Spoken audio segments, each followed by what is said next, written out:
Uyalmaysanmi Allohdan? Shuncha ne'matni berib qo'ysa, namoz o'qimaysanmi? Shuncha in'omlarini behisob qilib ustingga to'kib qo'ygan, sochib qo'ygan bo'lsa, Allohga itoat qilmaysanmi? Allohdan uyalmaysanmi? Va kana fadlullohi alayka azima. Allohning sizga qilgan fazli marhamati ulug' bo'ldi. Qaytaramiz, inson har qancha urinmasin, Alloh bergan ne'matlardan birontasini Allohga qaytara olmaydi. Ha endi kimdir aytishi mumkin. Va Ibrohim allazi vaffa degan Qur'onda Alloh.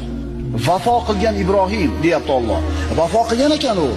Birodarlar, vafo qildi deganini biz Allohning bergan ne'matlarini shukrini ado qilib qo'ydi deb tushunmasligimiz kerak. Nima degani Ibrohim vafo qildi degani? Bu degani Alloh Ibrohim alayhisalomni sinadi, yelkasiga taklifotlarni zimmasiga yukladi. Bu ulug' payg'ambar zimmasidagi hamma narsani ado qildi. O'zini itoat qilaman degan ahdiga vafo qildi, buyruqlarni bajardi.